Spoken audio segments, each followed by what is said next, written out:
even as they did not like to retain God in their knowledge, God gave them up to a reprobate mind to do those things which are not convenient. Good morning, good afternoon, good evening, wherever you are. I still remain Odene Omotayo Tiwa means welcome to another episode of Deep Waters, Deep Hearts. And since last week we've gone on an interesting topic, I hope you really got one or two things as regards last week. Our edition of Deep Waters, Deep Hearts is it's on a story, rape, victim of abuse and rejection. And on this week's topic of this episode of Deep Waters, Deep Hearts, we are continuing what we started last week. About 40%, it has been estimated from Wikipedia, that about 40% of our South African women will surely suffer or be a victim of rape in their lifetime. Well, the statistics may be wrong, it may be right. That's just an estimation. And it was also reported that just 1 out of 4 rape cases, as the case may be, is only reported. So how does this go? How does it happen? What are the consequences? What are the post-rape syndromes, the psychological effects of rape? That's what we're going to be looking at in this week's episode. According to Section 51 of the South Africa's Criminal Law and Amendment Act of 1997, the minimum sentence for rape is just 15 years. But despite this, there are still an increasing statistics of rape. Almost every day, a woman is being raped in South Africa, and there's a statistics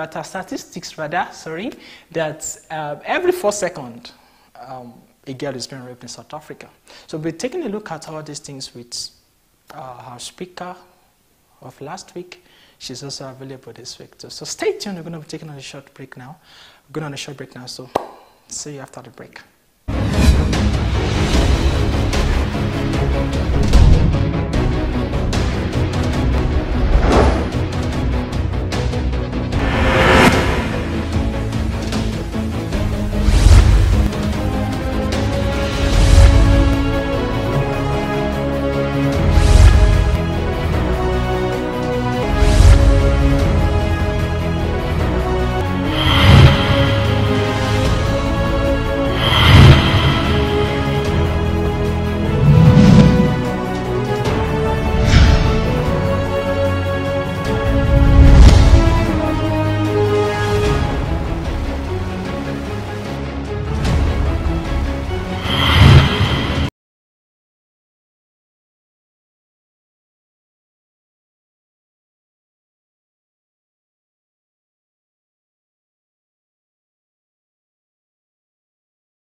Welcome back from the break. If you're just joining us, this is Deep Waters, Deep Hearts, and we have an interesting speaker. So she's soft, she's tender, she doesn't speak like, the first women on the past episodes.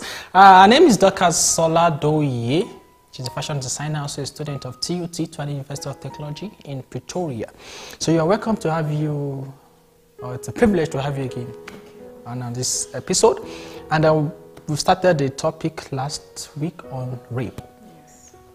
Rape has been a wonderful thing, in negative now, in South Africa. And there's an estimation that over 40% of South African women will be raped in their lifetime. How do you see that estimation? It seems somehow. Yeah, it's just an estimate. It's an estimate. But we're not believing that report, are we? Because every day, every second, someone somewhere is being raped. In South Africa? Worldwide. I learned South Africa is the world rape capital. Is it? Yes. That's a very bad title. But what do you think? What is what are the causes of rape? What can we pick as the causes? If we start listing it, we're going to have a very long list. Yeah, let's start. Okay, just to mention a few. People rape, let's say they are drunk when they're under the influence of alcohol. You don't know what next to do. Upbringing. Sometimes when someone is was raised in a very violent home, you know, you just see this violent act as something normal, something you should do. Okay. Because I've come to realize that most of those guys or men who rape ladies and women, they are from dysfunctional homes, domestic abuse. So are you trying to see domestic abuse, playing here? Yeah, because what you grow up to see your parent doing, it's something you're likely to do. You understand? Yeah. Okay. Yes. Okay, so what are the other causes? Also the friends you keep, bad influence. Just like we see Jonathan. Exactly. And also your ego, like you just can't, you approach a lady and she tells you, no, I'm not interested, then the next thing you start plotting how to get her to your bed because you can't just let go. You really want to get there, you know? That's lost. Yeah, that can also be a cause of rape. do you think there is anyone who has been caused? But I've seen a situation whereby a guy was jailed, though it's not in South Africa. A guy was jailed for raping. Okay.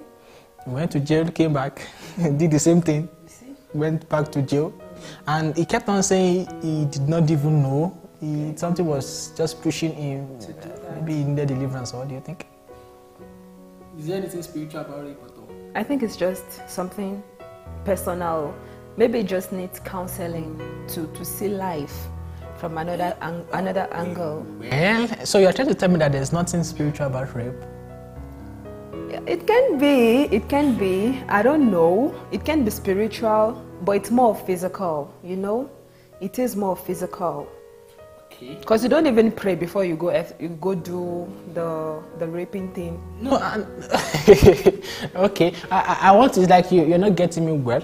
You're not getting me right. Like this case of this guy. Okay. Who went to jail, came back. Which part of the world, if I may ask? Oh, it was in West Africa, in Nigeria. Okay. I think that should be. So you are trying to say that witchcraft is involved, because the way when this guy was interviewed, I think it happened 3 times. So the 3rd time that alerted the whole people were like, no, how would you be doing the same thing over and over again? And he was just saying he didn't know. No, like somebody Maybe was. he only realized himself after doing the act. After the whole thing. So, what advice can you give to such a person? Oh, okay, maybe let's forward that one to. Let's keep it to where we're talking about. How to cope it. So, is there any other cause of rape? Yeah, like it can be a very long list. Like, I just think people need to be rapists need to be interviewed and asked, like, why did you do this? Why did you do that? How would they be interviewed? They have. I'm sure everyone has. After they are caught. Yeah, different reasons for doing things. So what do you think they would say? Of course, they might just come out and just say, okay, this is what happened. And I think our children should be trained. Like, children really need to be trained in the way of God to respect each other. Because if you respect someone, the next thing that will come to you, you won't even think of humiliating that person, because it's an act of humiliation. You're right. I want to ask you a question. It's a very sensitive question, and I hope you'll be able to answer. Can there be rape in marriage? Okay, I would like to ask you, what's the definition of rape? Okay. Rape is violating the rights of a lady, if as a guy, violating her rights against her wish or against her desire to sleep with her. Okay, for example, I'm married. Yeah, we expect husband and wife to do the husband and wife thing. Okay, you come to me as my husband, you ask for, yeah, and I tell you I'm not interested. The moment you want to force yourself on me, it's a rape. Rape is having sexual intercourse with a woman, with someone against their wish. Against the woman's So it's wish. possible to have rape in marriage. Yes, it's very possible. Oh, well, I have heard such before, but most of the time I just think about it. Why should? Because it has gone to the court of law. So how will a couple take themselves to the court and the wife will be saying, he tried to rape me in marriage. What can you say about that? Because she doesn't want it. I don't want it. I don't want it. Probably the man might have done something to offend the woman. You understand? For her to be, oh, I don't want it. So then let us take a look at it. That it's not just it's an aftermath of something. Come in, I don't get that. Like it's a consequence of something. One thing led to that decision of I don't want him. So it's not that he just came and I said I don't want him in marriage. Yeah, there must be maybe tension, disagreement. Yeah, it's something leading to another. Viewers at home, I hope you've been enjoying me and Dorcas so far on this very interesting topic. Though it's not interesting, but if you are getting touched, if you've suffered, if you've been an abuse of rape or rejection or domestic violence, there's a message for you towards the end of this episode. Just stay tuned.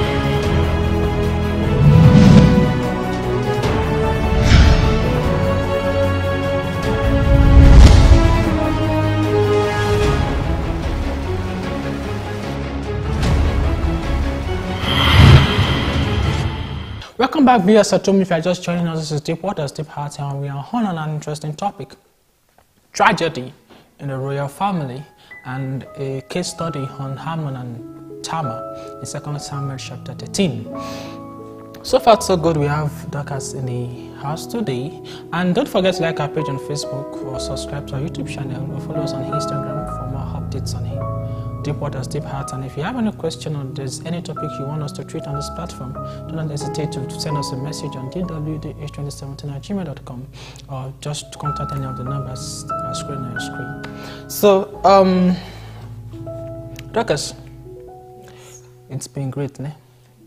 Fine. What can you say about, let's go into the effects of rape. To the effects of rape, I've just been very sensitive. I'm very careful as regards this topic so that nobody will stand and criticize me behind the camera and say, oh, you were talking about me, you were talking about me. No, I don't like that. And of course, take for instance, let me just share what this story, I can share the story now because it's now a testimony of sometimes back then when we were still in school. I was still an undergraduate. We left our school then to another school for a program. So the receiving sisters, the welfare team came to receive us, and as we were just greeting them, shaking them, there was this very lady I just shook, and the way she did something that was obvious that she was reacting. What's obvious that? Exactly. So something has affected her orientation as regards guys, as regards men. So that was my first impression with her. Then I think the second or the third day in the program, something else happened. And she was alone in the sitting room where we lodged. In the sitting room where we lodged. So I got into the sitting room. The way she stood, and she tried to keep a distance. From me. She kept a distance. Even when we were talking, she wasn't too free. She was feeling insecure, and she was feeling insecure because she was the only. Both of us were together in that place. So, of course, I knew that there's an history.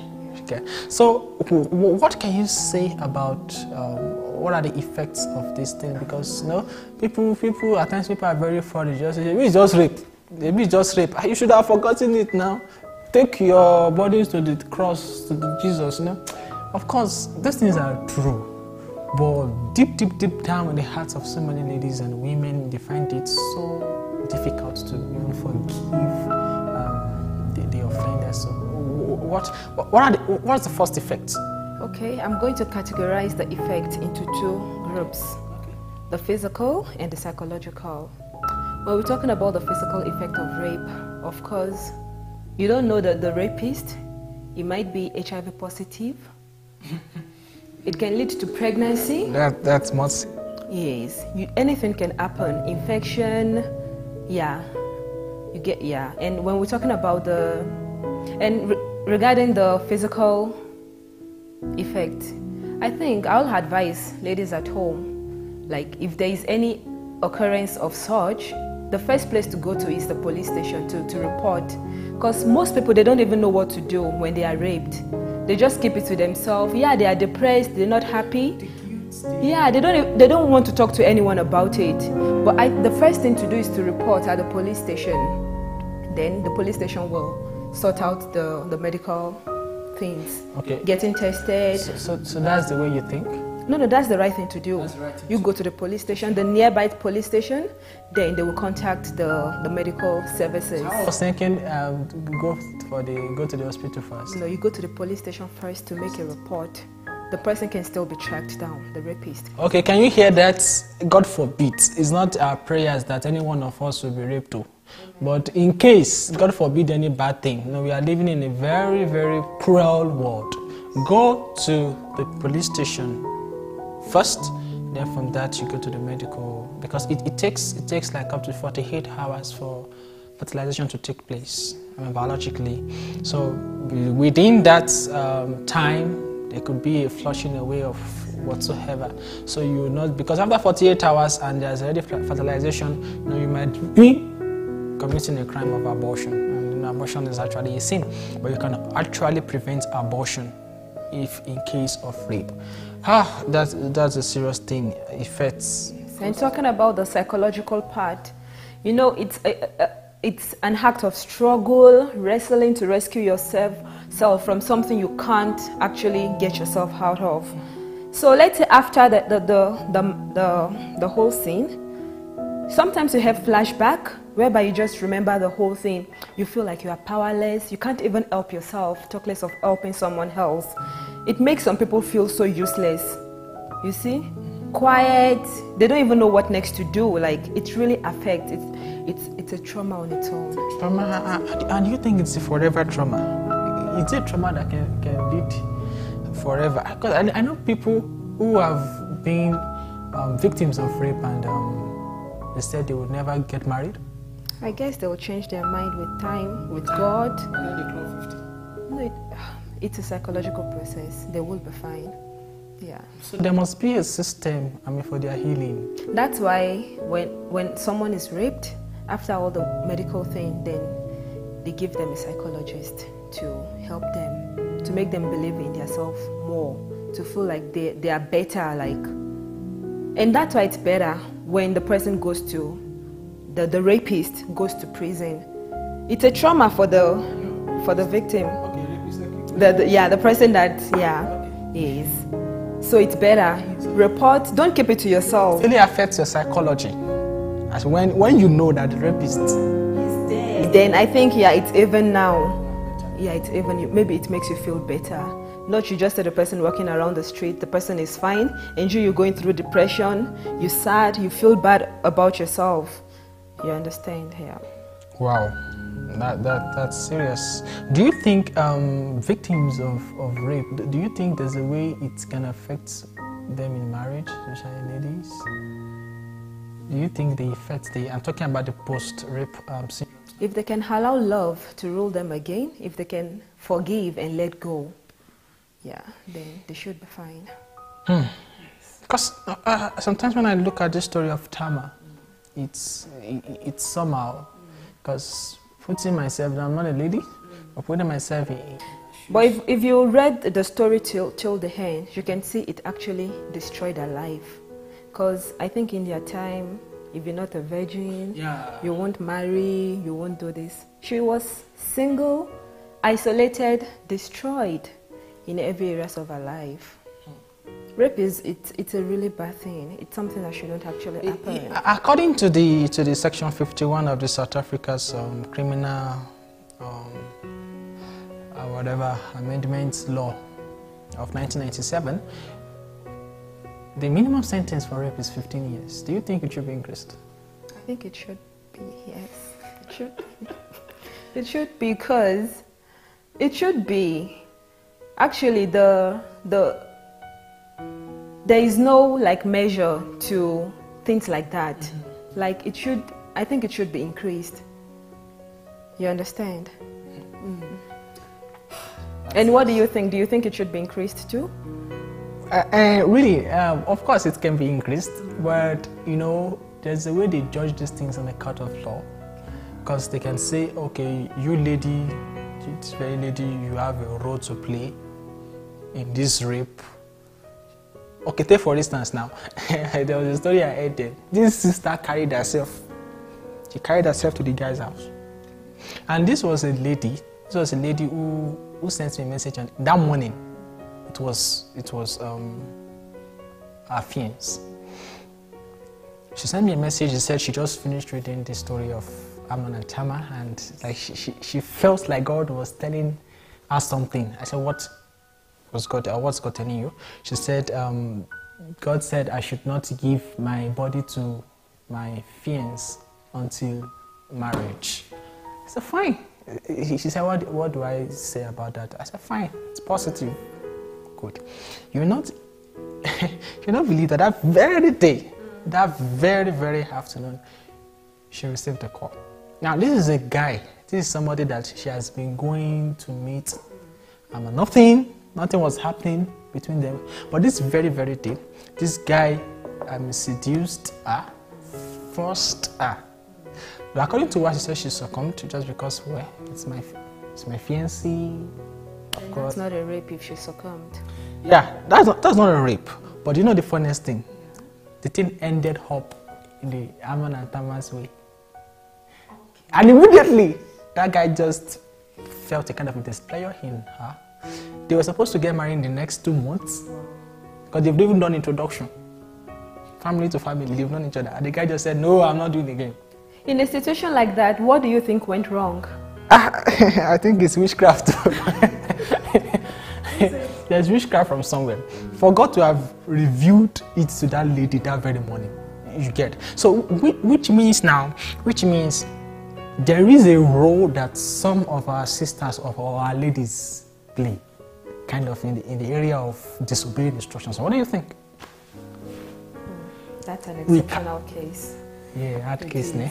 Exceptional. Carrying ourselves to places where we are destroyed. But it's not wrong for her to visit her fiancé. Of course, she has been visiting him. Mm-hmm. But that day was special. And God already warned her. Very special. You see? She kept it to herself. And this lady is 33 years. She's single. Maybe they're not meant to be together, you know? We're talking about the effects of rape now. It has affected her. How do you help such a person? Show them love. Love. Yes. Love conquers all things. All pain, all depression. Yeah. Love should always supersede. Maybe I would try and send that number to you so you can show her love. Don't let them feel alone. Don't let them feel like they are worthless or... This is after years. Yeah. She might still... It can still be trauma from what happened. You know, maybe she's still feeling like she might have done something to prevent the whole thing. You understand? I actually want to say something via Satom, that you met people in the church doesn't mean they are saints. And that you met people in the clubhouse doesn't mean they are sinners. You get? I used to say something that the sincerity of some folks in the clubhouses and the party places is safer than the pretense of some brethren in the church. You get what I'm trying to say? But I'm not endorsing anything. Neither am I trying to say that, okay, now we can get involved with anybody, anywhere, anyhow, no matter what, not at all.